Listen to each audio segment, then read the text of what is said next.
کوغنه نام فا پودum kuron kaplaz zam ımlatı.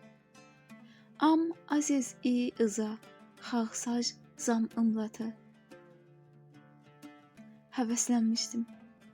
Qarşımda sanki işıqlı yol vardı. Qaranlıq tunel bitir, işığı sanki gözümlə görürdüm. Bu bir neçə cümləni zorla bir saata tərcümə eləmişdim. Hələ 2 saatim vardı. Amma yazılanlar mənə xəyal kimi görünürdü. Susuz adamın ilğim görməyi tək. Amma xəyal da olsa özümü xoş hiss edirdim. Yenə tərcüməyə davam elədim. Yəqin bunları qəbul etmək sənin üçün çətindir. Səni ilk səhifələrdən ağır yüklə yükləyib yormaq istəmirəm. Gəl sənə özüm barədə danışım.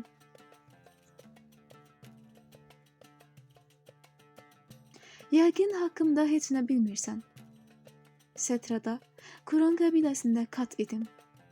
Sibar rəhbər seçiləndən sonra meşə ruhları bölüyünün yaradıcısı və sərkərdəsi oldum. Xülasə, Tenqa ölümcül birlikləri ilə Setraya hücum edəcəkdi. Mən onun evinə 4 yaxın katımla casusluğa getmişdim. Əsir düşdüm. 1-2 saatlıq. Katlarım məni xilas elədi. Uzun qılıncım qan tökən Tenqada qaldı. Tenqa, anlaya bilməzsən. Axırda hansı həddə çatdı? Yanındakı cadugar şant elə elədi ki, ruhunu şər qüvvələrə satdı. Amma bu, ikinci uzun müddətli əsirliyim zamanı olmuşdu. Bunları sənə məni tanımağın üçün danışıram. Xülasə, qəbiləm üçün döyüşən əskər olduğum vaxtlarda Pune həddi aşmış yeridir və hər yerə qara kölgə yayırdılar. Gözəl hər şeyə nifrət edən Punelilərin Kelia, Zenit, Vğegia, Kağnim və digər xırda krallıqları pəncələri altında əzmələrinin qarşısındakı böyük maneələrdən biri də Kuron qəbiləsi idi. Odur ki, biz qaranlığa qarşı döyüşürdük.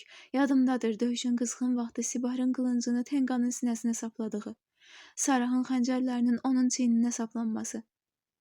Əcəb günlər idi. Sözü yenə uzadıram. Həmin vaxtlarda Xağsaj mənimlə görüşmək üçün günəşin doğduğu torpaqlardan Saişi adlı döyüşçünü, günəşin batdığı torpaqlardan Qartal Caynağı adlı döyüşçünü göndərdi. Onların taktikalarının köməyi ilə Puneyə bir qədər də müqavimət göstərdik. İkinci əsarətimdən sonra onlarla birgə qədim elmə sahib oldum və səni tanıdım. İndi sıra sənindir. Qaranlığın qarşısını almaq sənin əlindədir. Ovun uğurlu olsun müjdələnmiş. Son cümləni sanki yenə Claudius'un dilindən eşitdim. Uf om oxoxlo, fat ulomnos. Yatağımda arxası üstə uzanıb fikirləşməyə başladım. Claudius'un dediklərini bir-bir təsəvvürümə gətirdim. Sanki biraz əvvəl buradaydı və mənimlə danışırdı. Ürəkli ol, mən və bütün Kuron qəbiləsi, ən əsası isə Xağsaj səninlədir. Bu cümlə yağ kimi içmə yayılmışdı. Kuroncasını təkrar oxuyub əzbərləmişdim. Koğune, nam fa pudum kuroz kapılazı zam ımlatı. Am aziz i iza, Xağsaj zam ımlatı. Birdən dik atıldım. 2 saat keçmişdi. Artıq günorta idi, gecikirdim.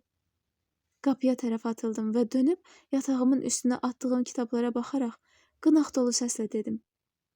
Claudius, başımı qatırdın ki, gecikim. Mənə elə gəldi ki, Claudius yatağımda oturub mənə baxıb təsdiq mənasında gülümsüyür.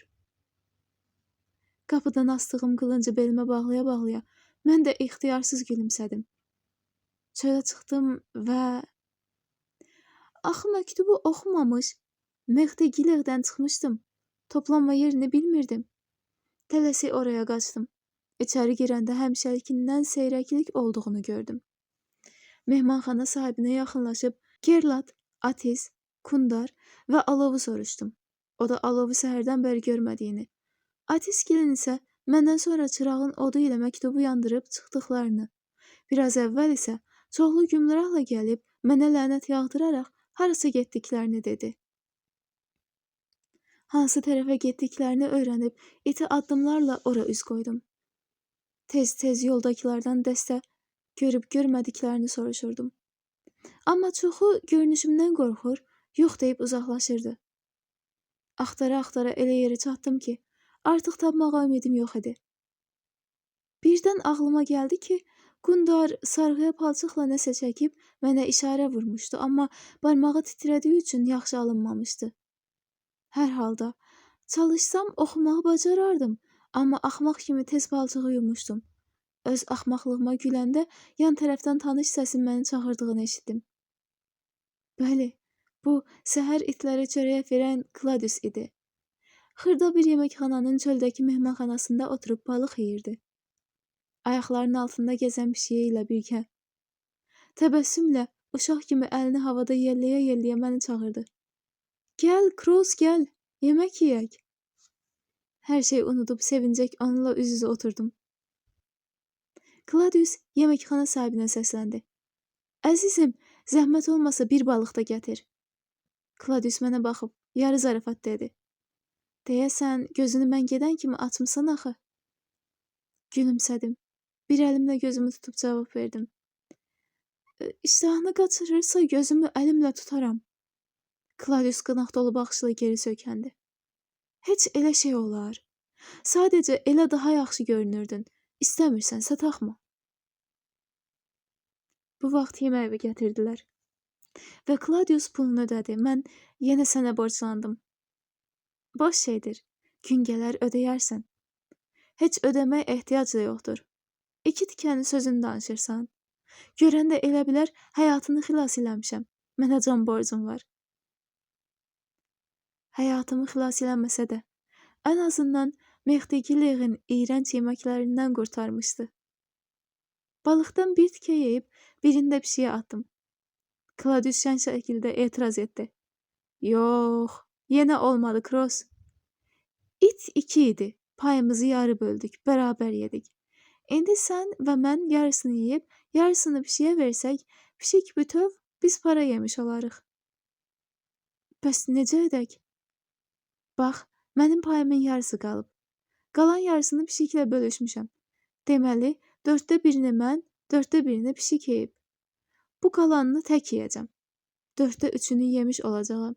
Sən də yarıya çatana kimi yarısını ona ver, qalanını tək ye. Beləcə, biz 4də 3-ünü, pişik isə 4də 2-sini yemiş olacaq. İt böyük olduğundan yarı-yarıya bölə bilərsən, amma pişik balacadır axı. Qoy səndən az yesin. Mən gülümsüyüb, yaxşı, dedim. Sonra əlavə etdim. Nə işlə məşğulsan, Kladius? Mən? Ticarət və təbibliklə. Təbib də deyə bilərsən, tacir də. Dərman taciri desən daha doğru olar. Bəs sən? Tez söhbət dəyişdim. Kladius nadir rast gəlinən addır. Kladius sanki biraz duruxdu və cavab vermədi. Sakitcə yeməyə davam elədik. Mən yarıya çatanda Kladius yeməyini bitirdi. Əyilib pişiyi götürdü. Dizinin üstünə qoyub sığallamağa başladı. Pişiyə baxa-baxa ciddi səslə dedi. Mənim ulu babam Nikol Vğegiyadan Zenida yollanan kərvan ilə gedirmiş. Setra və Pune'nin arasından.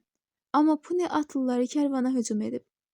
Kladius adlı biri onu xilas edib və çox əl tutub. Sonra babam oğlunun adını Kladius qoyub. Beləcə adət halını alıb bizdə. Atamın adı Nikol idi. Oğlum olsa adını Nikol qoyacağam. Adını daşıdığın Kladius haqqında nə bilirsən? Amma Kladius söhbəti dəyişib, havanın soyuqluğundan və küləyi sevmədiyindən danışdı. Artıq şəfəq vaxtı gördüyüm çay kənarındakı mənzərədəki döyüşçünün Kladius, yanındakı tacirin isə Nikol olduğunu bilirdim. Yeməkxana sahibi əllərimizi yumaq üçün su gətirdi. Kladius nəvazişlə pişiyi buraxıb, əllərini yuya-yuya təbəssümlə dedi. Anam deyərdi ki, yeməkdən sonra gərək əllərini yuyasan. Mən də cümləsini eyni tonda tamamladım. Xüsusilə pişiklə oynayandan sonra. Claudius güldü. Bəli, cənab Kross, bəli. Mən də əllərimi yuyub qalxdım. Claudius mehmanxana xidmətçisinin əlini 2 əlli sıxıb dedi. Sağ olun, yeməkləriniz həmişəki kimi keçiləsi deyildi. İşiniz xeyirli olsun. Mütləq yenə gələcəyəm. Sonra mənimlə sağollaşmaq üçün əlini uzatdı. Əlini sıxıb dedim. Səni görmək istəsəm harda axtarım? Mən səyyar satıcıyam. Hər gün bir yerdə oluram. Amma 5 gecədir, bax bu görünən mehmanxanada qalıram. Hələlik. O yenə çıxıb getdi.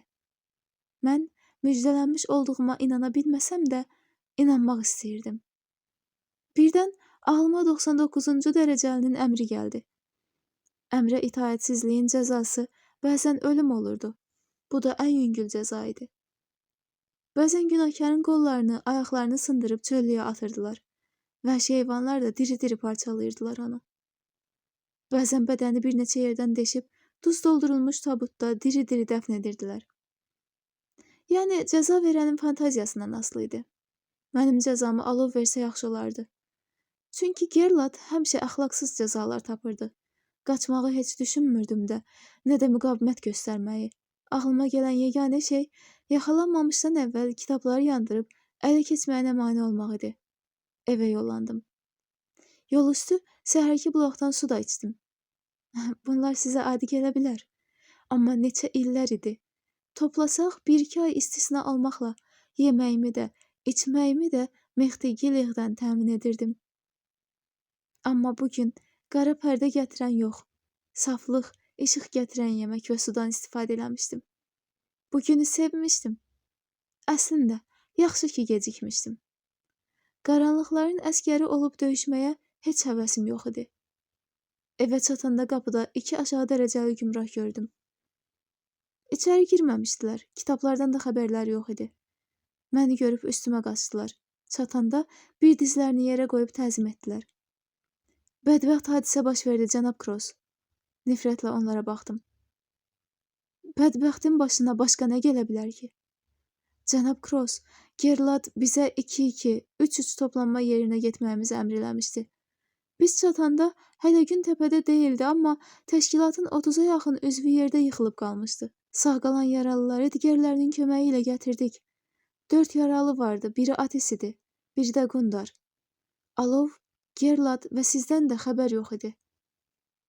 Atis hardadır? Mextigiliyənin üst qatında. Dinməzcə ora üz tutdum. Görünür, işlər qarışmış və deyəsən itaətsizliyim yaddan çıxmışdı.